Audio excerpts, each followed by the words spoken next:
Y es un poema que uno lee una vez y puede sentir ese impacto de, como de el drama humano que retrata.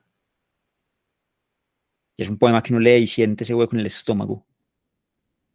Pero también en ese sí final, además de ese hueco en el estómago, donde se revuelcan el horror y el sinsentido, recuerda un gesto de esperanza. Ese sí habla de una fe, de un creer, de un creer en algo que merece ser cuidado.